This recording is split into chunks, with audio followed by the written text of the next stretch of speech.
Cheers to 2023. Hi, beautiful. Welcome and welcome back to the channel. My name is Charisma, and this is Charisma Reads a Lot, where I talk about everything books, bookish. Buying books, reading books, reviewing books, hoarding books. Really, everything I talk about is books.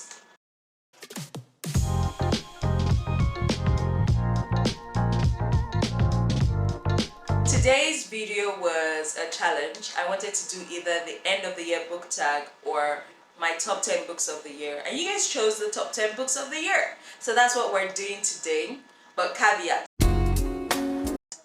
not all of these books are rated 5-star. They're just my top 10 books of the year, which means they made me feel somehow. They stayed with me after I finished reading them. It was just an enjoyable experience reading them. They just weren't 5-star reads. And not all 5-star reads will be my top reads of the year. And 2023 was that year for me, reading wise. I read 43 books this year. I'm coming from someone who never read anything except school books. That's a lot. In 2022, when I started reading again, I wanted to read 22 books. And I wanted to read 20 books actually. And I started in August, so I only read 13 books. So this year I was like, I was just going to read one book. I didn't want to disappoint myself or anything, just one book. And I ended up reading 43 books. I'm so excited and I can't wait for 2024. I'm also going to do one book challenge so that I don't want to stress myself when it comes to how many books I end up reading. Whatever the number, I am just going to be excited about it. So, with that all being said, let's jump into our top 10 books for 2023. Our first book on the list is Blood to Poison by Mary Watson. Now, this book, I think on my goodreads, I rated it a 3.75, but it is one of my top books for the year because, I'll be honest with you guys, I don't read fantasy. I don't really like the genre much, but after reading Blood Scion, which was my very first book of the year, I'll talk about that one later in this video. But after reading it, I discovered again that fantasy is a very good genre.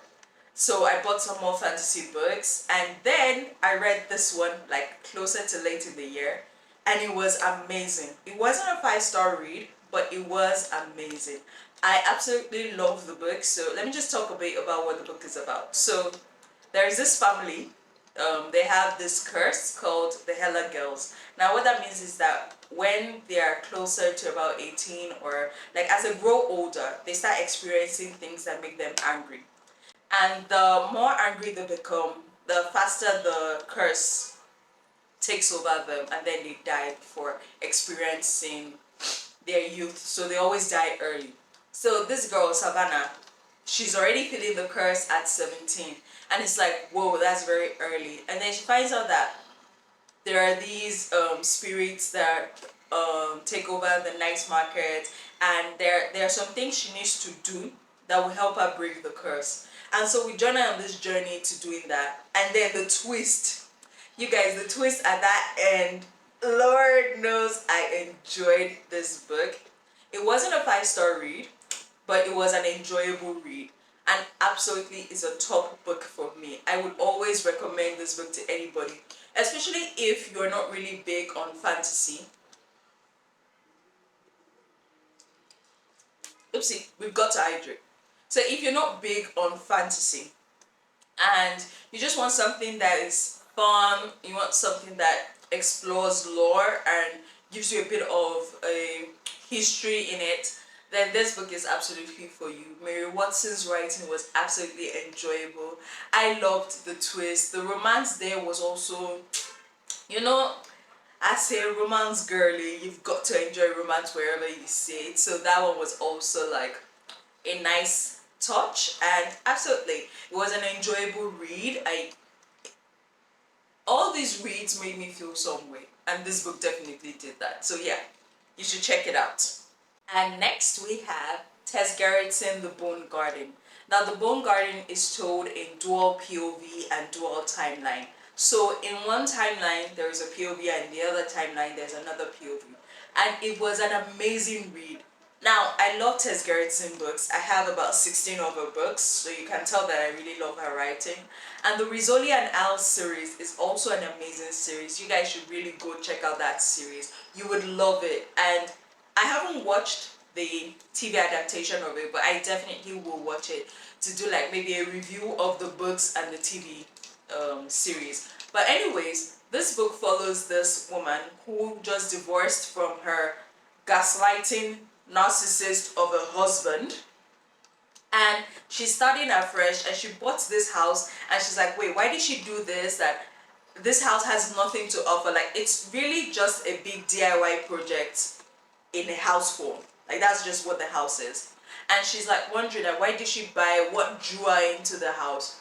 So one day, as she's thinking of her husband, she's thinking of, was this the right choice? She's digging through this rose bush, and then she finds a head, a skull.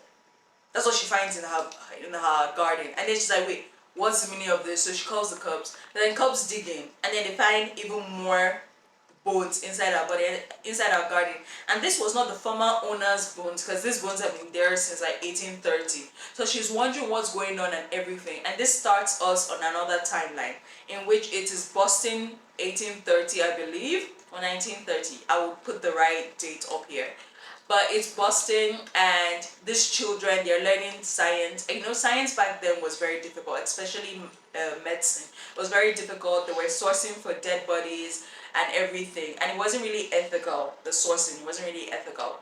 So this guy is a doctor, or is studying to be a doctor. He's poor. He's in this league of rich people. Anyways, someone is killing people, and they're wondering who is doing it, and he's right in the middle of it. So people think it's him. Then you now find out it's not him. Like, it starts us on this really amazing journey, which is going on in the middle of now, where she's now falling in love, but she's being overwhelmed by this mystery. Like, it's everything she can think of when she's sleeping, when she wakes up, when she's eating, and then she finds love at the very end, which makes this book, like, I love Tess Gerritsen very much, and this book ended up being a 5-star read. So yeah, it was a 5-star. I love this book. Well, it's not my best of Tess Gerritsen books. If you guys want me to do like a review of all the books I've read of Tess Gerritsen and to like rank them, I totally would. That would actually be very fun to do. It's not my best Tess Gerritsen book, but it is one of my extremely favorite Tess Gerritsen book. I actually love the whole history, the mystery, the romance. It was different from the other books I've read of her, which were only focused on the murder part of it. And this was actually enjoyable, and I can't wait to read more of her books. And The Night She Disappeared by Lisa Joe was my very first book of hers. And that one was a mid book for me. So when I got The Invisible Girl, I was quite shocked, but this book takes you through a journey, a really, really big journey. So this girl, she experienced something in her childhood that has made her resort to self-harming methods. But in this book, she resorted to self-harming. Her uncle now took her to a therapist, and she kind of fell in love with the therapist. I'm not sure if it was love per se, but she became obsessed with him. And as she became obsessed with him, she decided to be following him to his house, just standing there watching him. And as this is going on in the background, there's this guy, Oliver, or Ollie, I can't remember his name. But he had a sad life. He was about to be turned into something he didn't want to be turned into. And he got caught. You see, his own story compared to her story was very boring, so we just skipped that part. But she has been watching her therapist, and she watches him do stuff that makes you at the end of the book think, yeah, that's our guy. There is no way, no how. That is our guy. But they still circumvert it, you know. It's very strange. It's a very strange book. I think I rated it 4 stars or something around that line. But this book actually stays with you. It leaves you guessing. Like at the end of the day, you're thinking, who did it? Because there is a separate who done it part of this book, and you keep guessing because they found someone who you think actually did it, but is that the person that actually did it? It's a very strange read. But honestly, compared to The Night She Disappeared, I'll say this is the book that actually makes me a Lisa Joe fan, and I want to read more of her books. Like I have like about 3 more of her books on my TBR. I would definitely get to them in 2024 just to see if she is going to be an auto-buy offer for me. So yes, that will be exciting to see. Now on to our 4th book of this list. Someone We Know by Shari Lapina. If you've watched some of my shorts or some of my videos, you've probably seen her book in this lineup, and you're obviously not surprised. But Someone We Know by Shari Lapina was what is the book that started me on a Shari Lapina love trail. I absolutely loved her writing in this book, and the shock she gave us at the end of this book was amazing. Now, Someone We Know is set in this estate, kind of like a cul-de-sac, kind of like, whereby there are these families, and there's this woman who told her husband that she was going on a trip with her girlfriend on during the weekend and will come back on Monday. Now Monday comes, he doesn't see her. Tuesday, Wednesday. I think by Wednesday or Thursday, he goes to the police station to report his wife missing. And he's like, yeah, they fought and everything, but she said she was going out and now she's not back. So as they go on this trail, someone calls them to say there was a car found in a lake. And then when they find the car, in the trunk is his wife. So this opens a whole kind of worms. Who did it? Is it the husband? Is it someone she was cheating with? Because yes, she was cheating. Who did it? But as that is going on, and you find that in the books that I've talked about, something is going on the A side, and then something is happening on the B side. So on the B side, you have this couple with their only son, and the woman discovers, as most mothers do, you leave your phone on the table and your friend texts something that he should have known not to text, or at least hide it behind some words. But he texts something to his friend, and mother discovers that her son loves going burgling into other people's homes and rifling through their computers. And she's like, why did you do that? And he just takes her to these 2 homes where he points to and he says, oh yeah, those are the homes I broke into. We all knew it was more than that. But anyway, he did that, and then the mother, overcome with guilt, even though her husband said, don't do anything, overcome by guilt, she decides to write letters of apology to these 2 homes. But she doesn't actually give them anything to go on about whether it was who she is. And you find out that one of the homes her child broke into is actually the home of the woman who was murdered. Whoop. Here I come. Oh. Now the other woman whose home he broke into is actually like the 3rd part of the mystery. She goes on this, who did it, this. Spoiler alert, she. But anyway, as everything is going on, you're thinking to yourself, wait, who is this? Who is that? Who is this? Who is that? Pepe Sylvia, this name keeps coming up over and over again. Every day, Pepe's mail's getting sent back to me. Pepe Sylvia, Pepe Sylvia. I look at the mail. Well, this whole box is Pepe Sylvia. So I said to myself, I gotta find this guy. I gotta go up to his office. I gotta put his mail in the guy's goddamn hands. Otherwise, he's never gonna get it. He's gonna keep coming back down here. So I go up to Pepe's office. And what do I find out, man? What do I find out? There is no Pepe Sylvia. The man does not exist, okay? So I decided, oh, shit, buddy, I gotta dig a little deeper. There's no Pepe Sylvia. You gotta be kidding me. I got boxes full of Pepe. All right, so I start marching my way down to Carol in HR. And I knock on her door and I say, Carol, I gotta talk to you about Pepe. And when I open the door, what do I find? There's not a single goddamn desk in that office. There is no Carol in HR. Matt, half the employees in this building have been made up. This office is a goddamn ghost town. And then you find out who did it, and you're like, wow. Now this book does explore how far a mother will go to protect her child. It explores the dangers of being cut off from other people, from being just one estate, like everything you're doing is within this group of people. It also explores how you think some people are happy together, but they are actually not. It's a very, very fun read, and yeah, it deserves some cheers. Just like Shari Lapina, if you've been following me, you'll definitely know Miss Kennedy Ryan and Before I Let Go. Before I Let Go was, it was a special book for me. It is still a special book for me. This is an infinity over 5 stars read. It just can't be boiled down to 5 stars. This is greater than 5 stars. Now, Before I Let Go follows this couple, Yasmin and Sai. They are divorced now. They have 2 kids, and they got divorced because she experienced a miscarriage and she didn't know how to move on from her grief then. And she was sad because it didn't feel to her like he was feeling that grief. But as you know, in the black man, it's not easy for them to let go of their feelings, and that's because of toxic masculinity. They have said that they don't need counseling, they don't need therapy, and they just bottle things up, which isn't good. It's not good for that, you see.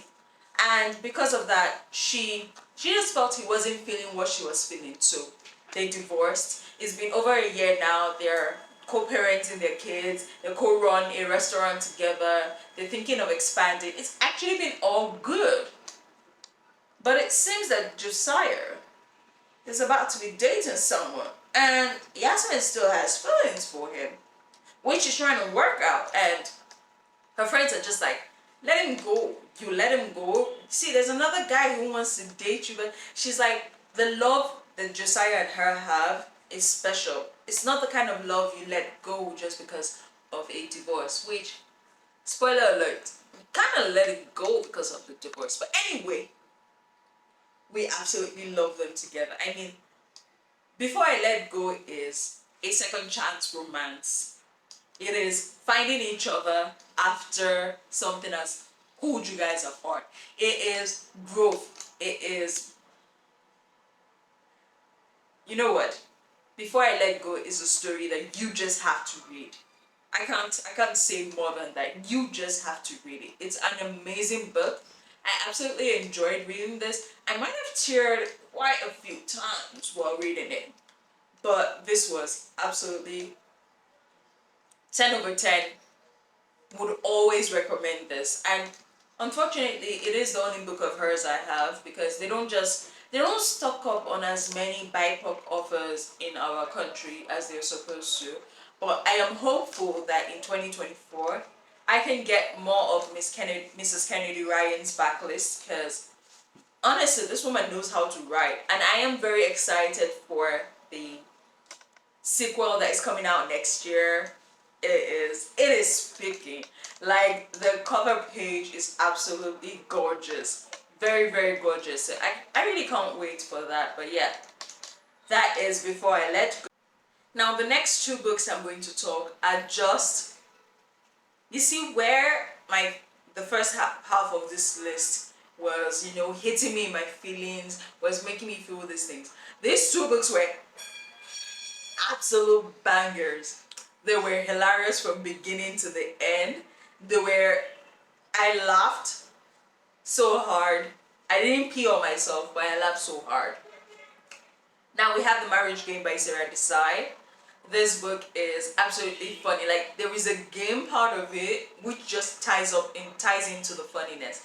So this girl, Laila Patel, she just broke up with her boyfriend, who was such a dick. She broke up with him, and now she went back home. She's thinking of herself, what is she going to do? She doesn't have any job. And her dad is wonderful. God bless that man's heart. He's wonderful. And her dad decides, you know what? I was going to lease the top part of our building to someone, but you can use it to start your own business and everything. I just need to tell that person that I'm no longer going through with our contract. Then he has a heart attack before he can tell that person. Now, while she's dealing with her dad in the hospital, what's she going to do now? What is going to happen? The person that her dad wanted to list the apartment to comes knocking, and he's like, well, your dad already signed on this paper, so technically and legally this place is mine. And she's like, no, my dad was about to resign on it, which morally, like, from her perspective, yes, her dad gave her his word. But legally, her dad gave him his signature. So yeah, a conundrum of conundrums. And then she finds out that her dad, in a bid to make his daughter happy and help her find true love, was searching and through like Tinder, but for people who want to marry, for someone to marry her. And then she's like, wait, what's the meaning of this? And she's like, okay, well, if my dad did this, if he did win the list down to 12 people, and he knows me so well, then that means one of these 12 people is the man I'm going to marry. So in order to get her out of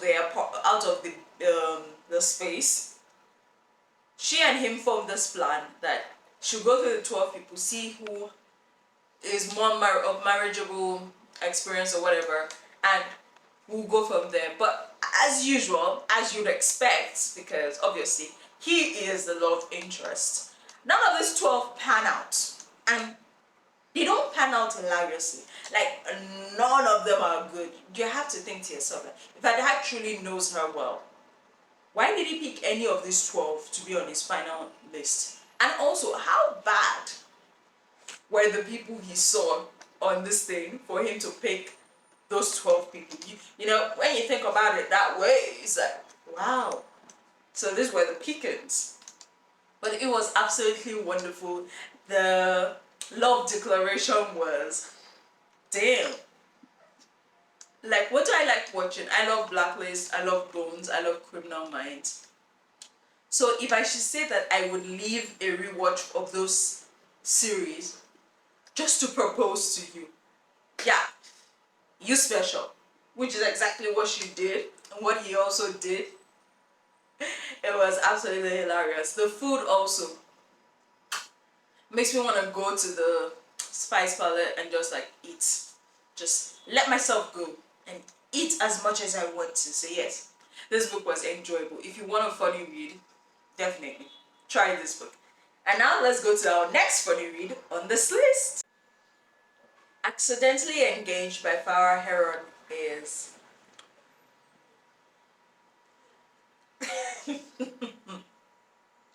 any words I want to say now will just be blocked by my laughter. It was hilarious. I have never wanted to eat sourdough bread as much as I want to now. And also, a book which talks about, yeah, let's get married so that you can gain a Canadian visa and come here. That was actually something. Like, props up to Farah Heron for doing that.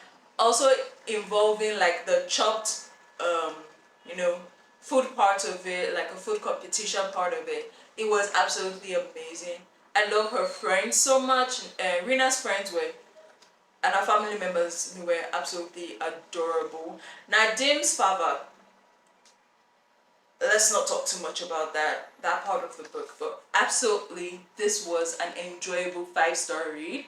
It follows Rena, who loves making sourdough, she loves cooking. She really had this life in front of her, but then something happened courtesy of her sister which derailed her plans. Now she's really just helping her sister do this whole thing that was supposed to be Rena's thing. It was actually supposed to be Rena's thing, but it went to her sister, and now she's stuck with her whole, I want to help my sister, but I also want to try again. And my parents are forcing me to get married, and I don't want to get married. I want to enjoy my life. And then she meets Captain America's brother. And I don't mean the Steve Rogers, like, before he became Captain America. I mean Captain America's brother. And she's like, wow, he is hot. Only for her to find out that that's the guy her parents are kind of trying to get her involved with. And she's like, but he's hot. And then they get together and it's all sweet, it's all romantic. The cooking competition part of it was absolutely bonkers. It was amazing, it was hilarious.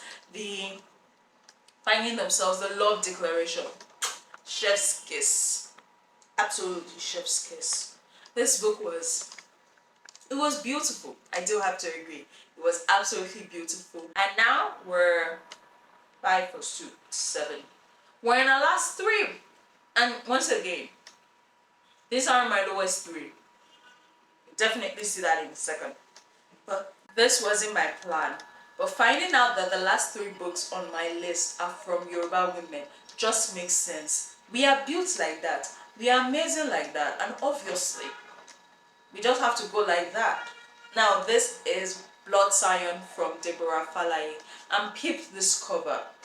Do you see the hair, the cowrie shells, the fire, the blue? Now look at the second book in this lineup. Do you see that red? The cowrie shells. Do you see how much she looks like a boss? Now, because I want you guys to really read this book. This was my first read of 2023. Thank you to Libby for giving me the opportunity to read this book. And thank you to Roving Heights for actually having this book in stock. That was awesome. Now, anyways, this book is amazing. It is like Children of Blood and Bone. It is like Skin of the Sea. It is a fantasy, black fantasy. So yeah, there is racism, there is child exploiting children as soldiers, there is the Yoruba part of it, which has the orishas, which has the power, which has everything. And this book is amazing. I really absolutely enjoyed this book. And all I have to say is that book 2, which has set up some very, very interesting things, especially some things that I want to wring somebody's neck for. But book 2, which has set up some very, very interesting things, cannot disappoint. And you know why? Because it was written by a Yoruba woman. I know it can't disappoint. I am just waiting with my check. Just my card, like immediately it drops in Nigeria. Vroom! To Roving Heights. Give it to me. Even if it's a hardback, I don't care. Give it to me. So yeah, you guys should go check this out. Yes. And our second to the last, but definitely not the least, we have Bolu Babalola's Honey and Spice. Now, this is the second paperback version. I really like this one because of Malachi and Kiki, seeing them together. The other one just had Kiki here and then Malachi at the back. I wasn't really a big fan of it. And it is chunky, like really, really chunky. So this one was good. I had to get it because she was at the Ake Festival in November 2023 and I was really super excited to see it, and I also got it signed. I got a signed copy, yes. Anyways, this book is a contemporary romance. It is a new adult book because it is set in college between 18 to 25. So Kiki runs this radio show and she's like this major girl on campus. She's fun, she's smart, she's very, very pretty, as you can tell from the cover, and she really just wants to help all of the bad girls on the campus, you know, be their person, not allow any guy to, you know, hurt them or stuff like that. And then in comes Malachi. He is gorgeous. He is actually forming, letting girls from different cliques form friendship with each other. None of the girls are angry because he does tell them from the beginning that, you know, it's all just casual. Then Kiki does something and to apologize and to also help her cinch this internship thing. She and him, they start hanging out, a fake dating plot. And then there's also this guy down that we don't like. Nobody likes him. He's just the head of the body or something around that line. Anyways, I don't want to spoil it much. All I have to say is that she's Scotch bonnet. He burned plantain for her. Yeah, you guys have probably heard me scream about that. But like, he burned plantain for her. That's why he's a book boyfriend. He's one of the top book boyfriends. He burned plantain for her. And absolutely, this is an enjoyable book. I really loved it. And yeah, on to the last book on the list. Okay, and for the last book, we have Ace of Spades by Farida Abike Iyimide. This is a novel that follows our two protagonists, Devon and Chiamaka. I actually can't tell which one of them is who. in this cover, but Devon and Chiamaka, and they're the only two black kids in Nivea's academy, and there's someone named Aces who really wants to just kick them out of the academy, and we're all just like, who is Aces? What's going on? Are the teachers involved? Is everybody involved? And there is this like subplot of like why Aces has targeted them and what exactly is going on in this entire fictional town. Yeah, so unlike the other books, Ace of Spades stays with me because there are a lot of things in the book that I am just not a fan of. The whole idea behind Aces, the town, what Aces does in particular, and how it doesn't make sense that Aces is still doing what it's doing in this fictional time, in this age, when teenagers are not known to keep secrets. So yeah, but then it was a lovely read. Farida's writing was definitely easy on the eyes. I did enjoy it. The Nigerian representation didn't get much of it. It wasn't really, it didn't feel like Chiamaka was a Nigerian per se. So there was that. But anyways, this was actually an enjoyable read. If you love it, do check the trigger warning because there are a few. Do check the trigger warnings if that isn't your thing. It is thick. If you like this, I don't know. So let's go into the outro. Thank you guys. And that's a wrap from me to you. By the time this video goes up, it would be the 30th of December. I really wanted to shift it to the 31st of December, but then everyone is either partying or going to church like I am to welcome in the new year. So that's why it is going out on the 30th of December. And my subscriber count as of now is between 93 and 95 subscribers. So I want to say thank you all to everyone who has subscribed to the channel, everyone who has watched the previous video. I'll link that up. I will actually find a way to link that up and just up here or down below. Anyways, thank you so much for liking this video, for watching it to the very end, and for joining me on my journey through my top 10 books for 2023. Reading this year has been wonderful, and I cannot wait to see what reading next year will bring. I am so grateful for the chance to do this again, and I can't wait until next year. We'll be starting the year off strong with another 24-hour reading challenge. Who is excited with me?